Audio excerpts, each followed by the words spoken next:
Hackers of Reddit. What are some cool, scary things about our technology that aren't necessarily public knowledge? Serious? Please like and subscribe to support this channel. Almost all industry computers, think controllers for huge factories, power plants, water reclamation, distance heating, etc., have well-known default passwords or even hard-coded admin accounts. Back in the day, this was not a huge problem because you would run them on private networks with no connection to the internet. Nowadays, the internet is available everywhere and much cheaper than private networks, so many of these industry computers are now reachable from the internet.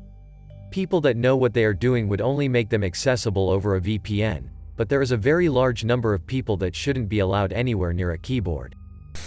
Appliances or devices, ovens, fridges, thermostat, door locks, what the hell?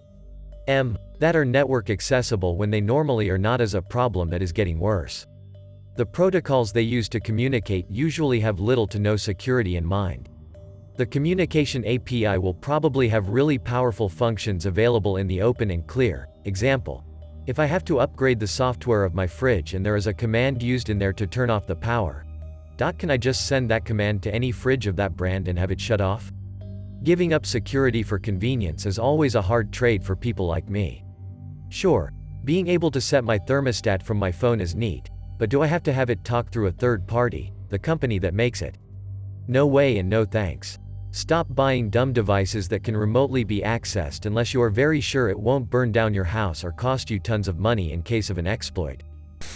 You can have the strongest IT system in the world. You can spend billions on software and hardware protection, but if I can ring the new employee called Kathy and say, "Hey, Kathy, you're new here, right? Yeah, it's John from IT security. There's been a breach and I need size admin password quickly so I can patch it up." "Okay," says Kathy, under stress to fix the problem, and there I have it. I got the password. It's called social engineering, and 9 times out of 10 that's how people hack accounts. There's lots of negativity in this thread, and it isn't unwarranted, but I'll try to add something positive. If you can generate 256 bits of random data, which would look something like this: 532A6F2417A2B55C10E349C09E4AD 5096921EEBF7FD33774675647CDBE 560882. Call it a key, and give it to a friend so that nobody knows the key except you and your friend. Then you can talk to each other in complete secrecy no matter where you are on Earth, as long as you have an internet connection and your communication devices are kept secure. Nobody can see what you're saying, not even governments. I think a lot of people think governments can break any encryption, because they think of the code breaking that went on during World War I and World War II.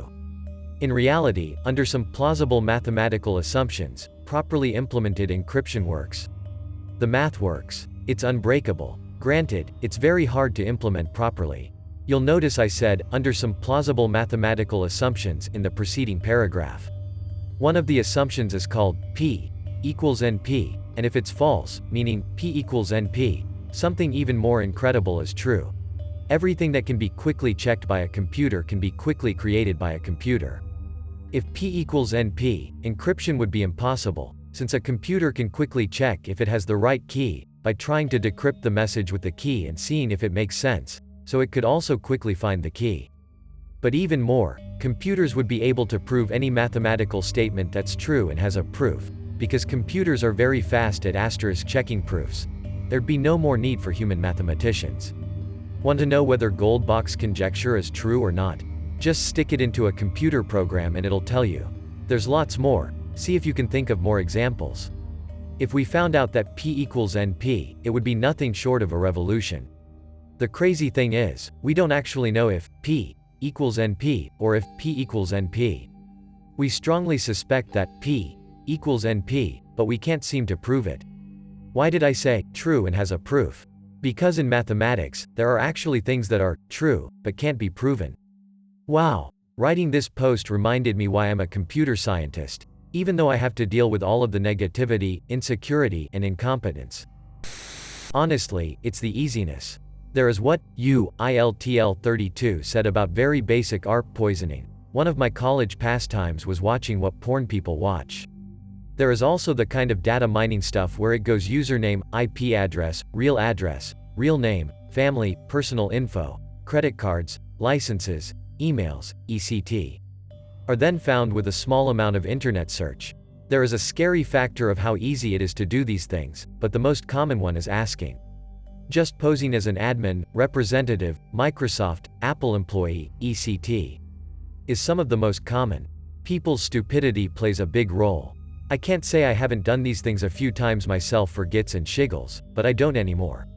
This kind of power is dangerous. Most large retailers have cameras and audio throughout the entire store. They actually have facial recognition and tie your purchase transaction name to your face. They can also monitor your movements and what you're saying from their headquarters. It's one giant system, everything is connected. I was sitting in a boardroom with shoppers on the big screen, monitoring their actions.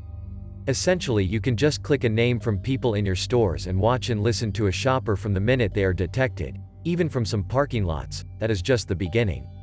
They also log what your movements throughout the store are. If, for example, you spend time in the video game section, they may send you coupons or target you on Facebook with PlayStation ads. This is not a Big Brother fear. This is from experience working in their security departments. Bonus. They also have good algorithms to determine if you're likely pregnant based on shopping profile or if you're cheating on your spouse. Extra bonus.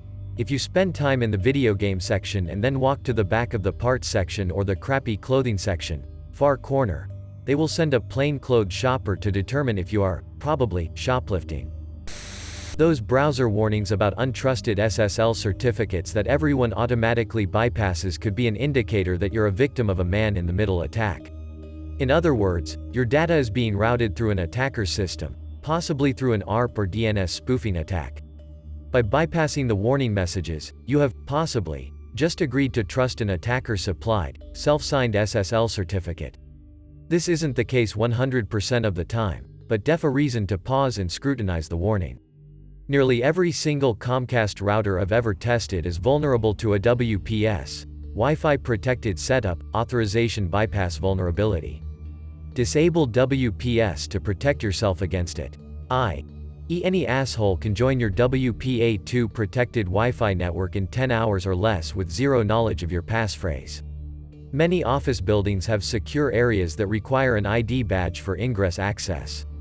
However, when exiting said secure area, a proximity sensor detects the presence of a person on the secure side and unlocks the door without requiring an ID badge. It's possible to abuse the behavior of the proximity sensor on the secure side of the door using a can of compressed air, effectively bypassing the need to have a valid ID badge. Hold the can of compressed air upside down, place nozzle between door cracks, aim toward the ceiling, toward the location of the proximity sensor on opposite side of the door, pull trigger to spray. If the proximity sensor is improperly configured, the door will open as though a person was on the opposite side exiting the secure area. I know I'm a little late to the show here, and it'll get buried, but I'll throw my 2 cents Canadian in the mix. Professional security assessment engineer here, and the scariest things that keep me up at night fall into 2 categories. 1. The amount of security theater perpetrated upon the general public without any backlash towards those that are using it to gain power over the people. There have been several instances like the Patriot Act, and pretty much all of the security at the airport after 9/11 where professionals have proclaimed how shitty these policies are and no one believes them. Side note. If you want to see real security, try flying in or out of Ben Gurion Airport in Israel. There are guards outside with rifles, and will not hesitate to shoot. Then the security guards at the counter have been trained to ask questions about your stay, where you'll be staying, etc. They will then verify your answers with the hotel or friends you're staying with. 2. I have been part of assessments where we were asked to compromise a network or device. We performed the assessment and found several significant findings that would allow an attacker to have complete access to the network or device. An example that comes to mind, we were asked to compromise a very popular phone at the time. We spent several months reviewing every facet of how it started up, common applications running on the phone, the operating system, etc. We found several flaws that allowed us to gain complete access to the phone and do whatever we wanted. Those findings didn't become public for almost 18 months. Now who's to say that those flaws weren't used by our government to spy on foreign targets? These are just the targets that we've been paid to assess. There are many exploits known as zero-day exploits that haven't seen the light of day. I'm on a couple of forums that discuss and trade these exploits like baseball cards.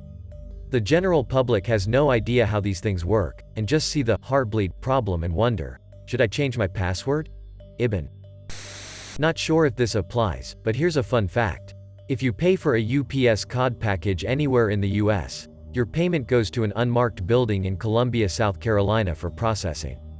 There used to be 3 places, but they consolidated them into the one. Source. Used to work there. Edit for clarification. I'm referring to United Parcel Service and their cash on delivery service level for package delivery. Edit. If someone sends you a package COD, meaning you pay for it when you get it, your check and the COD tag info get put back into the UP system as a next-day air shipment to Columbia, where there is a fair-sized air hub.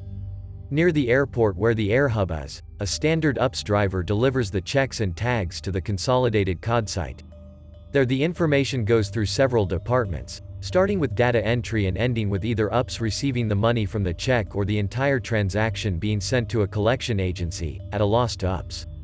The scary, weird part is that all of these checks that people write all over the country end up in this one building and handled by a workforce that is almost exclusively temp agency workers. It also felt strange that there were almost no markings on this building except for the street number. This was done so that people would not try to bring their packages there, but it felt covert.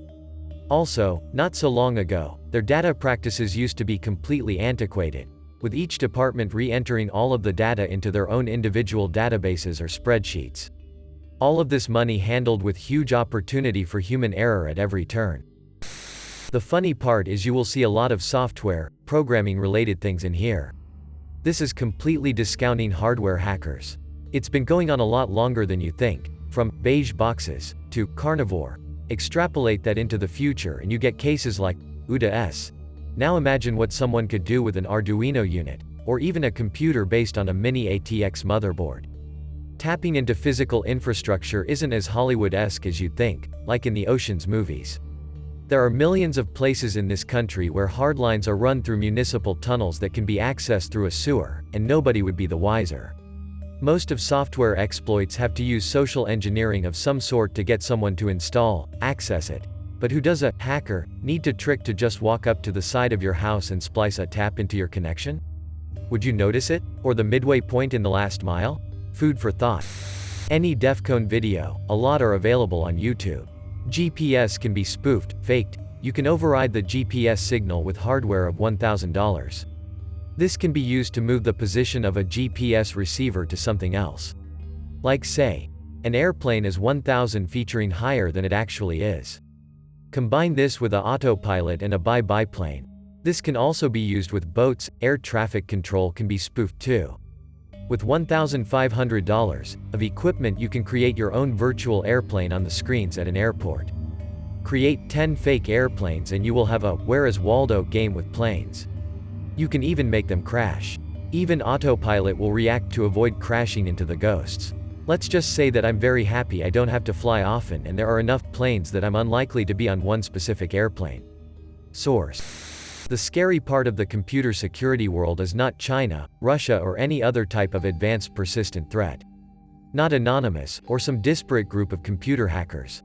The number one threat to computer security is people. Social engineering is still the best way to get into almost any system. It cannot be patched. The amount of people who will still run Excel report not a virus. X is mind-boggling. Most intrusions are done through malicious emails or malware preloaded onto a USB stick that someone dropped somewhere.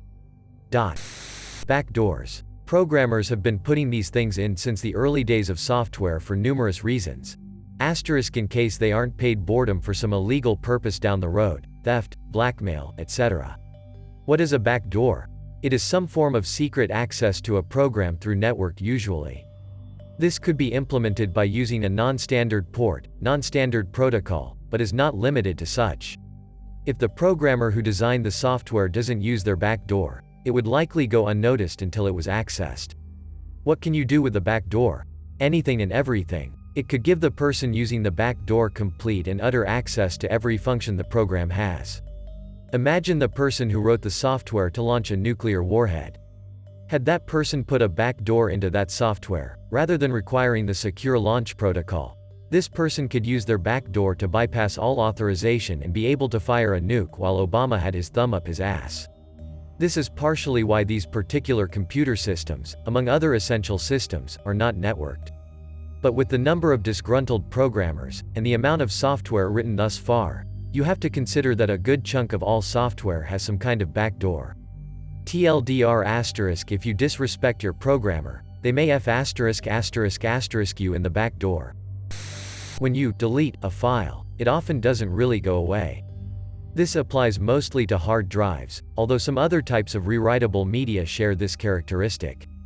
Deleting a file on your computer often doesn't physically erase the bits that made it up, but rather causes the computer to simply ignore the data.